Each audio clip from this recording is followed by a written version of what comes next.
বাংলাদেশের ইতিহাসের সবচেয়ে গৌরবময় অধ্যায় ১৯৭১ সালের মুক্তিযুদ্ধ। বীরত্ব, আত্মত্যাগ আর এক সাগর রক্তের বিনিময়ে আমরা পেয়েছি স্বাধীনতা। এই মহাকাব্যিক সংগ্রামের স্মৃতি ধরে রাখতেই প্রতিষ্ঠিত হয়েছে মুক্তিযুদ্ধ জাদুঘর। আজকে আমি আপনাদেরকে ঘুরে দেখাবো মুক্তিযুদ্ধ জাদুঘর এবং আপনাদেরকে জানাবো এই জাদুঘর তৈরির ইতিহাস এবং আমাদের মুক্তিযুদ্ধের কিছু ঘটনা প্রবাহ। আশা করি শেষ পর্যন্ত সাথেই থাকবেন। আর আপনারা যদি আমার এই চ্যানেলে নতুন হয়ে থাকেন তাহলে অবশ্যই চ্যানেলটি সাবস্ক্রাইব করবেন।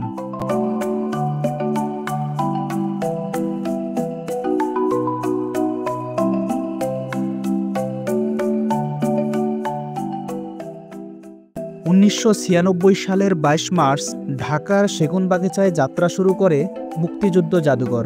এটি শুধুমাত্র একটি জাদুঘর নয়, এটি এক সংগ্রামী জাতির আত্মত্যাগ ও বিজয়ের সাক্ষ্যবাহী প্রতিষ্ঠান। ২০১৭ সালে এটি স্থানান্তরিত হয় আগারগাঁওয়ে, যেখানে এখন আরও সমৃদ্ধ সংগ্রহ ও গবেষণার সুযোগ রয়েছে।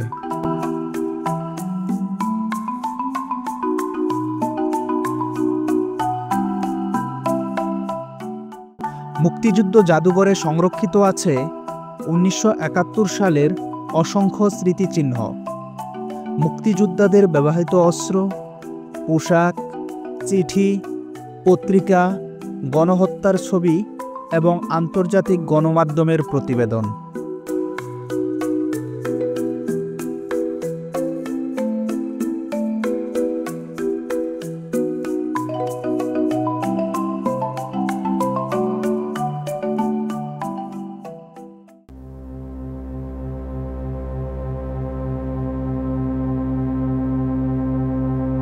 উনিশশো ৭১ সালের গণহত্যা ছিল পৃথিবীর ইতিহাসে অন্যতম ভয়াবহ মানবতাবিরোধী অপরাধ।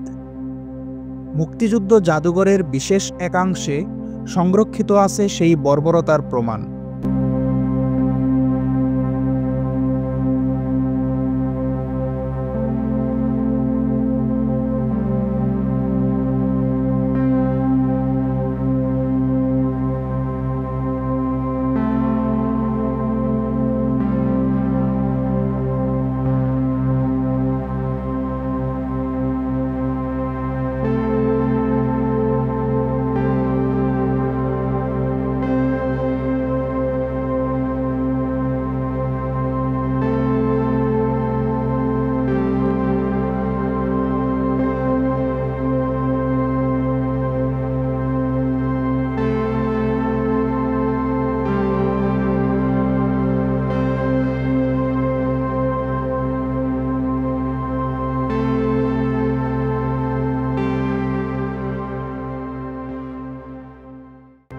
মুক্তিযুদ্ধ জাদুঘরের দেওয়ালে দেওয়ালে কথা বলে বীর মুক্তিযোদ্ধাদের গল্প।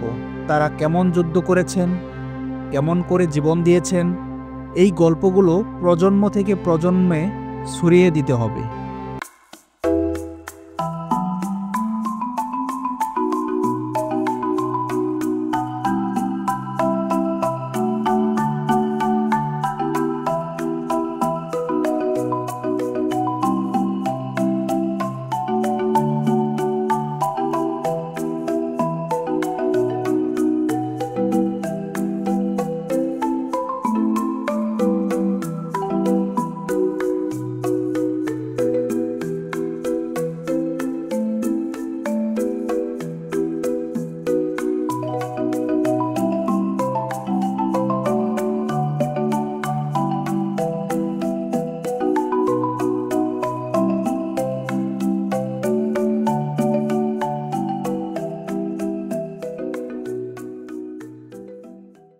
মুক্তিযুদ্ধ জাদুঘর শুধু অতীতের স্মৃতি সংরক্ষণের জন্য নয়, এটি ভবিষ্যৎ প্রজন্মকে অনুপ্রাণিত করার জন্য। নতুন প্রজন্ম মুক্তিযুদ্ধের সঠিক ইতিহাস জানবে, শিখবে এবং একদিন এই দেশকে এগিয়ে নিয়ে যাবে।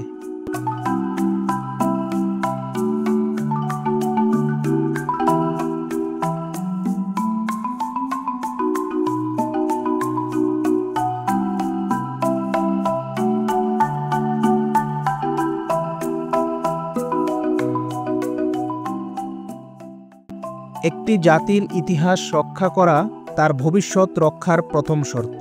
মুক্তিযুদ্ধ জাদুঘর আমাদের অহংকার, আমাদের চেতনার বাতিঘর।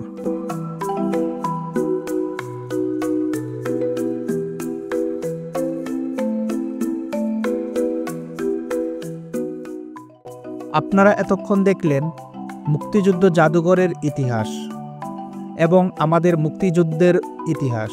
আশা করি আপনাদের কাছে ভিডিওটি ভালো লেগেছে। আমার পরবর্তী ভিডিও পাওয়া পর্যন্ত আপনারা সবাই সুস্থ থাকুন, সুন্দর থাকুন, এই আশা ব্যক্ত করেই আজকের মতো বিদায় নিচ্ছি। আল্লাহ হাফেজ।